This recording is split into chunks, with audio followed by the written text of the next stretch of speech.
Joe in real life.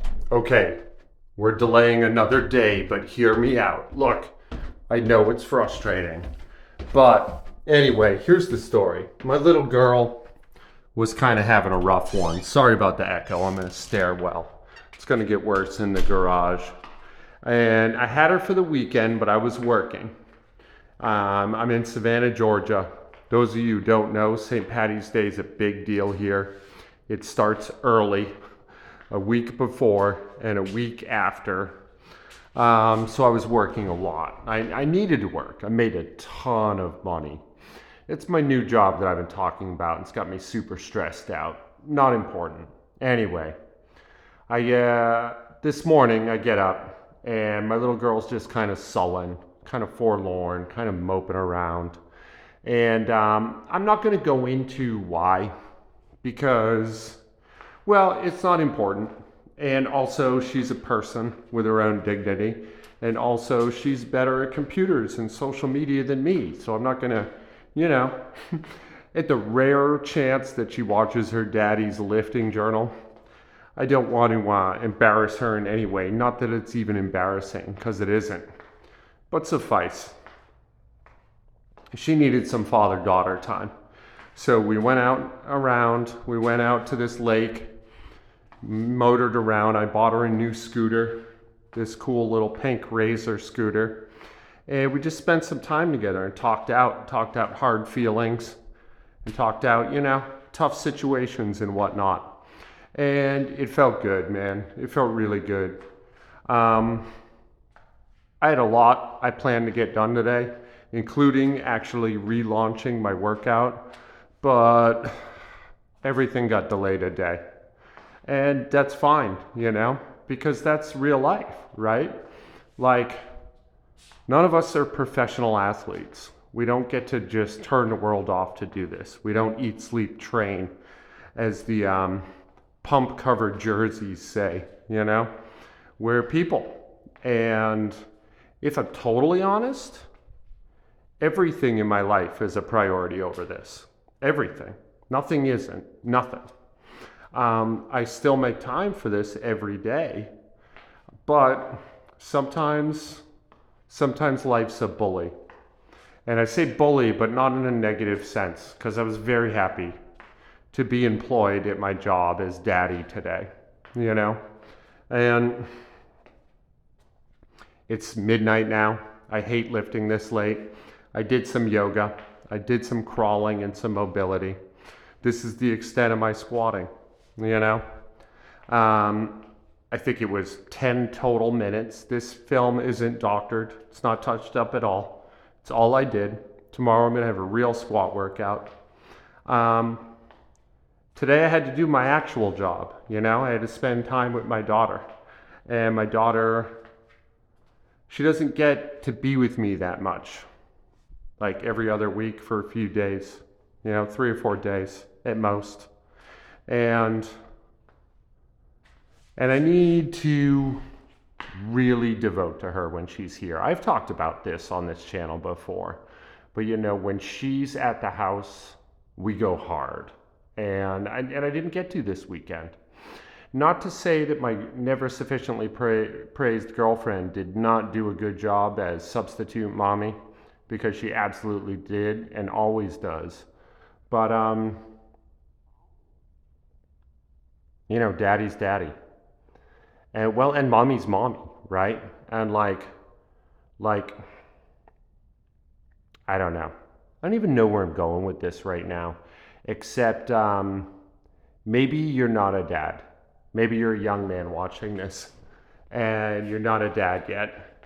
Maybe you think you'll never will be one, And hey, that might even be the right choice for you. I got no reason to say otherwise. But I will say this. In my skin, in my life, being a dad's the best job I've ever had. It's the only job I've ever liked. And it's extraordinary when you actually get to do your work. If I'm honest with you, most of the time you doing your work is just being present and giving a shit about outcomes, Taking care of the problem in front of you and moving on to the next one. Just like any other job. right? It's more fulfilling, it's more satisfying. Um, but it's basic care and need stuff, you know? Nothing crazy. Like feed them, make sure they're clean, make sure they're clothed, you know, make sure they're doing what they're supposed to be doing, yada, yada, yada. You've all seen The Cosby Show.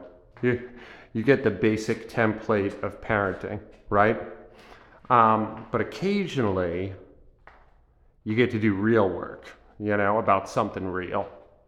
And, ugh, that just feels amazing because you put your own spin on it, you know? And just for the record, you're never convinced that you're right, ever. Like, you might not be. You very likely aren't. And I've certainly been wrong a number of times. I'd say 50-50. It might be as bad as 50-50. Okay, probably 60-40, you know? But, like, when you miss, you get to do it again, you know? And, like, I'm pretty sure I was right today, and I'm pretty sure I gave the right advice and talked about it in the right way because I have an older child and we had a practice run, you know? But, like, I'm not convinced, and every person's different. So advice that works for one person's not going to work for another, you know? The pep talk that motivated one person will be a total pride obliterating bitch slap to another one. And you got to measure that, you know? And also over time you change. So you might feel like the things you're saying haven't changed, but they have because time changed you. And a decade is a long time, you know? You can drift really far from what you imagine center is in a decade, like really far. I'd love to go into more detail about it, but I'm just not going to. I feel like that's a violation. But I feel good about it. If you haven't had a child or you're on the fence about having one, it's the funnest and most satisfying thing you'll ever do, you know? But also, if you choose never to have one, that's an absolutely sensible choice, and I completely respect it. I'm not one of these right of center folk that's terrified that people aren't having children. It's a personal choice. You're an independent person with your own heart, mind, thoughts, and feelings. Now, for me, I'm so happy I chose to be a dad, and I'm so happy that I get to do this, you know? That the next at least one of the next generation of young women is under my roof, under my somewhat limited tutelage, and that I get to devote a day to her. I wish I could devote more, you know? And in the future, I'm gonna make a point to do that. Because another thing I noticed today is that I've been a little slack, you know, and that's hard. That can hurt your pride. But also, it's nice to catch it because that means you have the opportunity to change, you know? People beat themselves up about some way in which they were deficient in the past. But, like, if you've noticed it, you get to change, right? And that's amazing because the door to the future is wide open. You don't have to do it the way you did it. You get to change. And it's hard to change, but you can do it. You know? Anyway, so that's where I'm at. That was 95 for an overhead squat. A little wobbly. Didn't love how it felt. This is Joe in real life. I love you guys. I hope your day was as rewarding as mine. Tomorrow we're going to do a real workout. An actual workout.